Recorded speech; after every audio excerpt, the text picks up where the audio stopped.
It was supposed to be our last call of the 24-hour shift. Neither of us thought it could be the last call of our lives. Zach and I were eating when we got the call from dispatch. 3320. Please head to 543 Shelton Road for a potential heart attack call, she said over the radio. We looked at each other. Shelton Road? I said. Where the hell is that? Zach shook his head before telling dispatch we were on our way. He wrapped his greasy burger up, flipped on the lights and siren, and maneuvered out of the fast food restaurant's parking lot.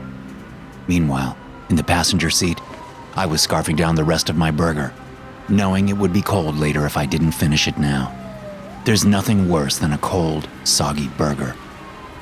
As I ate with one hand, I punched the address into the ambulance's computer. It was rare that we got a call on a road we didn't recognize. Both Zach and I had been working these streets for nearly 10 years, and I couldn't ever remember a call on any Shelton Road. As the map pulled up on the screen, Zach looked at it. Huh, he said. Strange. I thought that whole area was abandoned. I chewed the rest of my burger before answering. What do you mean? Like an abandoned neighborhood? Yeah, he said. It's all fenced off and everything. I've heard all kinds of conspiracy theories about it. Frank said he knows a guy who heard a bunch of creepy chanting from that place one night. Oh, Frank said. Then we know it's true, I said, rolling my eyes. Hey, man, Zach said. Even a broken phone is right twice a day. I laughed. You're mixing your metaphors. A broken phone is never right. You're thinking of a clock. What the hell is a clock? Zach asked. I shook my head, chuckling. You suck. Zach laughed. Seriously, when will you learn? It's just too easy to get you. I bet you reply to all those wrong number texts you get on your phone, don't you? No, I said. Well, actually, I did just send some compromising pictures to a very attractive young lady. I'm sure it'll be fine, though. Zach and I fell into laughter. This was our routine. We entertained each other. We were at a point where we could joke around while still racing toward the call, lights and sirens going. It was all second nature to both of us. Besides, laughter was how we dealt with the stress of the job. Given all the terrible stuff we saw, it was a soothing balm. Following the GPS, Zach made a turn off Webster Avenue and onto a road we passed by nearly every night, but had never actually gone down. Suddenly, everything clicked, and I realized where we were headed. Oh man, I know where we're going. I totally forgot about this place. What's it called? Presidium Park? Zach snapped his fingers. That's it! I couldn't remember. I knew it was a weird name. I had heard stories about the place back when it was abandoned, just after the 2008 financial crisis. Word was the investors took a huge hit and couldn't finish construction. Although by that point, they'd already built like 12 mansions in the place. It was way out, separated from town by fields and trees that were eventually supposed to be turned into shopping centers and such. But since the whole thing had gone belly up, the houses had been gated off and left to rot where they stood. Zach slowed as we turned onto Shelton Road. The headlights picked out the entrance to the proposed community up ahead. Although I'd expected to see a simple chain-link fence around the place, there sat a sturdy-looking brick wall there. The two wrought iron gates were wide open, greeting us like an open mouth. I figured they must have built a fence around the place before starting on the houses. Surely they wouldn't build a brick wall around the community after the money dried up. I wonder if it's some kids, Zach said. I was thinking the same thing. But it's a heart attack call? Zach shrugged. Maybe they were doing drugs and one of them just thinks he's having a heart attack. We rolled through the gate and, seeing that the GPS didn't have a direct location of the house, we started looking at numbers on the massive 3-story mansions that lined the road. 543, Zach said, pulling over to the left. I looked out his window at the house and saw that one of the 3 garage doors was open. A black SUV sat inside. What the hell? I said. Someone living there? Let's find out, Zach said, throwing the ambulance in park and reaching back for his flashlight. I grabbed the trauma kit, along with my own flashlight, and jumped out, following Zach up the concrete walkway through the dirt yard. Considering the place had been abandoned for 15 years, it didn't look too bad from the outside. The windows were even intact, although dirty. Of course, there was no light coming from inside. Zach knocked on the door with the butt of his flashlight. EMTs. He called. Hello? There was no answer. He reached out and tried the door, but it was locked. Garage? I asked. Zach nodded. Garage. We walked through the dirt yard to the driveway and started up toward the 3-car garage, which was set back from the front of the house. We both clicked on our flashlights. Look at that, Zach said, pointing his beam at the spot on the SUV where the license plate was supposed to go. It was blank. We moved into the garage, shining our flashlights around. I looked inside the SUV, half expecting to find it occupied. It was empty. But I did see a 2-way radio installed in the dashboard, similar to the one we had in the ambulance. Maybe Frank was right, Zach replied. Maybe there really is some strange stuff going on here. We moved toward the door to the house, noting that the garage was empty other than the SUV. Zach reached out and tried the knob. It was unlocked. We moved through the mudroom and into the unfurnished house. There wasn't even carpet or light fixtures in the place. Paramedics! I called. Anyone here? No answer. You take the top floor. I'll take the second, Zach said as we found the stairs. We searched quickly, calling out occasionally, but found nothing. No signs that anyone had been here.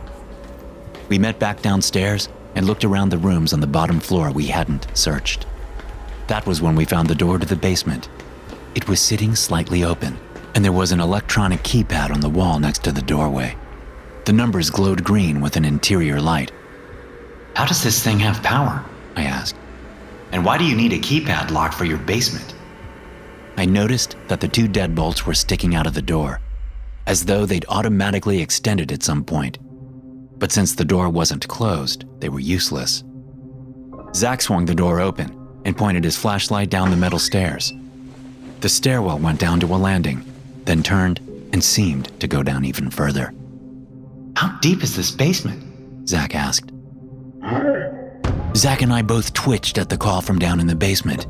It was a man's voice, tinged with pain and desperation. We moved down the stairs without so much as a glance at each other. We found our patient, and all we were concerned with was getting to him. We made it to the first landing and turned, heading down to the second. As I looked down the dark stairwell, I slowed, my mind trying to figure out where the hell we were. There was no basement that I could see. There was nothing but a square concrete shaft going down further than my flashlight beam could reach. The metal staircase twisted around the sides of the shaft, all the way into the deep darkness below. Looking over the railing and down the gap in the middle of the shaft made me feel nauseous. I never liked heights. As we started down the 3rd segment of stairs, we spotted a man lying on the opposite side, some 2 levels below us. We rushed down toward him, getting a better picture of him as we got closer. Dressed in a gray suit, his legs were on the stairs, while his back was on the landing. He was holding his left arm to his chest. As we got closer, I could tell that the jacket was darker around the limb, presumably because it was soaked in blood. He also had a nasty gash on the side of his head, indicating that he'd been struck by something. We knelt next to the man, who looked to be in his late 30s. What's your name? I asked, checking his head, while Zach concentrated on the arm. Who called you? The man said. Who told you to come here? We got a call about a heart attack, I said. That wasn't you? The man shook his head. As Zach tried to get his arm away, the man yanked it back. Don't touch me! I don't need medical help. What I need is for you to go down there and find it. I think it landed a few levels down. Zach and I looked at each other. Find what? I asked. The failsafe, the man said. Somehow, it got to him. I don't know how, but it did. What did? Zach said. The failsafe? No, damn it! The man snapped. Him, my partner, Gerald Patterson. It got to him. I don't understand, I told the man. He shook his head. Doesn't matter. What matters is you get the failsafe. You. He looked at me. Go down and see if you can find it, and then bring it up. I'm going to have your partner help me up to my vehicle. I think we just need to get you to the hospital, Zach said. The man laughed without humor. You don't get it, he said, moving his right arm. Before I could react, he shot his hand under his jacket and came out with a pistol, which he pointed at Zach. Wow, okay, man. Zach said. Well, do what you say. Just put the gun down. This wasn't the first time we had a gun pulled on us, but that didn't mean we were used to it. What am I looking for? I asked. What does the failsafe look like? You'll know it when you see it, the man said. It's covered in my blood. He still had the gun trained on Zach. And what if I don't find it? Then none of this matters anyway, he said. Now go, hurry. I stood, leaving the trauma bag next to the guy as I started down the stairs.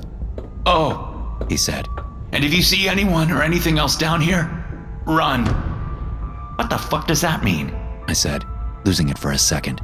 Just go, he said, jabbing the weapon towards Zach. All right, I'm going. I scanned the stairs with my flashlight as I moved, my boots clanking faintly on the metal grating. When I was 3 levels down from where the man had been, I looked up and saw that he and Zach were headed up. I couldn't really see them well through the metal stairs, but I could see the illumination from Zach's flashlight. A heavy clank sounded below me. I swiveled my flashlight down, looking around. Hello? I shined my flashlight beam straight down into the darkness below, but I still couldn't see the bottom. Once again, I started down the stairs, looking for the failsafe, whatever the hell that was. As I rounded another curve in the staircase, I saw a man slumped in the corner of the landing diagonally across and down. He was wearing a suit, just like the other man. I tried to remember the partner's name. Gerald? I said. He was positioned awkwardly face first in the corner. I made my way down toward him. You okay, man? He made no move. There was no indication that he was even alive. As I was getting closer to him, I saw something just beyond him, lying on a stair. It was some kind of small electronic device with 4 dime-sized buttons, all in a line and connected by wires. And it was covered in blood. Ignoring it for a moment, I turned my attention back to the man. I was just a few feet away from him now, but something, an insistent buzz at the base of my skull, kept me from getting any closer. Then someone whispered in my ear. I flinched, turning that way, expecting to see someone standing right there, but there was no one. The whispering came again, this time in my other ear. I flinched away again. I couldn't understand the words, at least not consciously. They were definitely foreign, and the voice that spoke them sounded more like 1,000 voices all pressed together. Still, some part of me seemed to be struggling to understand them, as though they were speaking not to my conscious, logical mind, but to some more ancient part of me. Chills rippled up my spine as I shook my head. Clenching my teeth, I moved over to the man, my training taking over. Are you okay? I asked, grabbing him by the shoulder to turn him. Something moved under my hand. No, not something, but some things. Like he had hard, ball-shaped muscles that were moving independently under my fingers. He turned, revealing his face and his exposed chest under his ripped shirt. Every inch of his skin from his forehead to the base of his ribcage was covered in eyeballs of various sizes and colors. They blinked at me, their pupils all seeming to expand and contract under my flashlight beam. I reeled away, my back hitting the railing. The man got to his feet in one fluid motion, as though he were attached to a string that had just been pulled up. The whispering grew louder in my mind, each strange word slithering in through my ears and seeding itself in some deep, dark part of me as the man approached. I screamed, shaking my head and striking myself in the skull with the flashlight, bringing a moment of sweet clarity. Lunging for the failsafe, I grabbed the device but tripped, falling down the stairs to the next landing. I was on my feet again in an instant, the pain of the fall delayed by adrenaline. The man was walking toward me. The eyes were trying to puncture me. I could feel them. They were trying to see the real me. And I knew if they did, that would be it. They were working with the whispers to take control of me, to poison me. I could feel it. I jammed the failsafe in my pocket and climbed up onto the metal railing as the man with the eyes approached. As I got to my feet on the top railing, I teetered, the black pit in front of me suddenly all too real. Then I jumped. I tossed the flashlight in midair, sending it to the next level up, the one I was reaching out for. With both hands freed, I grabbed the bottom crossbar on the railing, my legs swinging and chest striking the edge of the landing. As I pulled myself up, I risked a glance over my shoulder, seeing the eyes walking up toward me. That's all they were, just eyes. There was no man there, not any longer. They were just eyes, staring eyes. I dumped myself over the railing and grabbed the flashlight, and I ran. I could still feel the eyes on me, even as I lurched up the steps, taking them 2 or 3 at a time. The whispering had intensified, and I could hear nothing else. But when I was 3 levels from the top, something broke through the noise. It was a shout from above. Shining my flashlight, I looked up and saw Zach just as he threw himself over the railing. I stopped running and screamed in dismay, but it was no use. He struck the railing of the level above me, bones crunching as he bounced off and continued to fall, crashing into another railing and another as he tumbled into the darkness like a rag doll. Movement behind me brought me to my senses, and I resumed my mad scramble up the stairs, the eyes following at a steady pace. As I reached the top of the stairs, I realized I was yelling, trying to drown out the maddening whispers infecting my body. The last few steps were excruciating as I fought against myself. That voice, those voices, were telling me to follow Zach. They were telling me to jump, to kill myself as a sacrifice to whatever was down there, waiting in the darkness. I saw the man waiting at the top of the stairs, and I realized that he was yelling too, yelling for me to get up there, to ignore the voices. When I made it to the doorway, he grabbed me and pulled me through, slamming the door shut behind me. Then he pushed me out toward the garage. Make it stop! I cried. Make them stop! They're in my head! The failsafe? He yelled, pushing me along as he limped behind me. Did you get it? I pulled the device out of my pocket and handed it to him as we got into the garage. He took it and then got in the driver's seat of the SUV while I got in the passenger seat. The wheels spun as he reversed, bumping down into the street and whipping the wheel so we were facing the exit. As he sped out toward the gate, he punched a long sequence on the buttons of the device. I realized faintly that the thing had been implanted in his forearm. That was why his arm was bleeding. The other guy, Gerald, must have cut it out. But something was still bothering me. If the man next to him hadn't called 911, who had? If it was Gerald, and he was already infected with the voices, then why would he call? It didn't make any sense. We sped through the gate, and once we were 100 yards away, the man stopped the car, spinning the wheel so we stopped across the road, facing more or less back toward the abandoned housing development. He finished the sequence on the failsafe and then stared out the windshield. I stared out too, the whispers still loud in my head, still poking and prodding at me. We waited. The ground rumbled, faintly at first, then growing in intensity. God help us all! The man next to me said. It didn't work! Before I could ask him what exactly didn't work, the ground in the housing development ruptured. The house we'd been in split apart, the front half falling forward and smashing into the roiling ground. Your buddy must have been the last one it needed. The last sacrifice. The man said, his voice far away over the sound of the ground rupturing and the voices growing ever louder in my head. It couldn't get to me, he said. Couldn't make me kill myself. So it called you guys. I stared ahead as something bulged from the ground, massive in scope, defying my imagination. The head that came out was made almost entirely of eyes, with the occasional whipping tentacle sticking out of the unruly mass. It was followed by a colossal and deformed black arm, the hand of which smashed one of the still-standing houses as if it were an anthill. As the massive beast pulled itself out of the ground, it fixed dozens of its eyes on us. The dark truth enveloped me, tearing apart all the false conceptualizations of life and the world and the universe.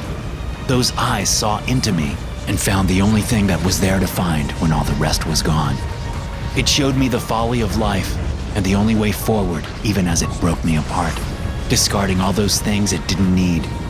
I was faintly aware of the man next to me pulling out his gun and putting it in his mouth. But by the time he pulled the trigger, my awareness was being shredded. The monster extricated itself from the shaking ground, eyes still fixed on the SUV. But it was no longer looking at me. Its eyes were my eyes, its voice, my voice. There was no separation between us. It was me. Thanks for listening. If you enjoy these stories, be sure to subscribe to the podcast and check out some more of my episodes here.